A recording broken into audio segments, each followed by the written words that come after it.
Hello सहेली, हमारे channel में आप सबका स्वागत है। मैं आप लोग के लिए आज एक भोजपुरी गाना लेके आई हूँ। आप लोग को अगर पसंद आए तो लाइक सब्सक्राइब जरूर करना। धन्यवाद।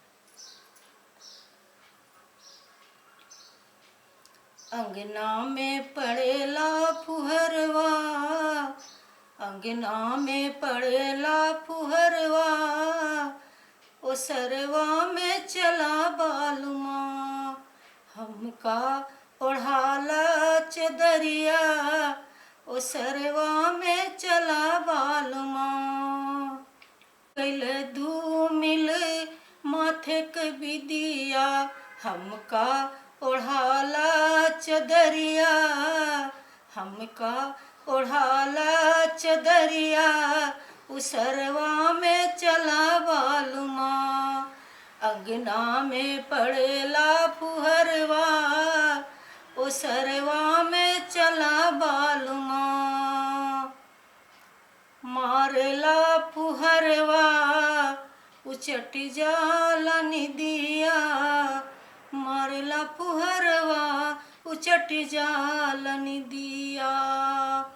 बही जाला नैन के कजरवा, बही जाला नैन के कजरवा, ओ सरवा में चला बालुमा, हमका ओढ़ाला चदरिया, ओ सरवा में चला बालुमा। अंगना में पड़ेला फुहरवा, ओ सरवा में चला बालुमा। मारेला फुहरवा उचट जाला निदिया, मारेला फुहरवा उचट जाला निदिया। अंगने में सूते देवरनिया जठनिया, अंगने में सूते देवरनिया जठनिया। लहुरी नदिया करले आवाजाही, सासु उठली बहुते सबेरवा, सासु उठली बहुते सबेरवा। हमका ओढ़ाला चदरिया, हमका ओढ़ाला चदरिया, ओ सरवा में चला बालुमा। अंगना में पड़ेला फुहरवा, ओ सरवा में चला बालुमा। मारेला फुहरवा उचट जाला निदिया, मारेला फुहरवा उचट जाला निदिया।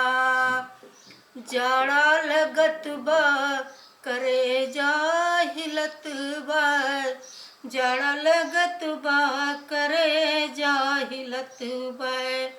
तनि चिपकाइला बड़ा निक लागे, हमका ओढ़ाला चदरिया, ओ सरवा में चला बालुमा। अंगना में पड़ेला फुहरवा, ओ सरवा में चला बालुमा। अंगना में पड़ेला फुहरवा, ओ सरवा में चला बालुमा। मारेला फुहरवा उचट जाला निदिया, मारेला फुहरवा उचट जाला निदिया। चोली भी गैला करे जाहिलैला, चोली भी गैला करे जाहिलैला। तनि चिपकाइला बड़ा निक लागे, तनि चिपकाइला बड़ा हो निक लागे। हमका ओढ़ाला चदरिया, हमका ओढ़ाला चदरिया, ओ सरवा में चला बालुमा। अंगना में पड़ेला फुहरवा, ओ सरवा में चला बालुमा।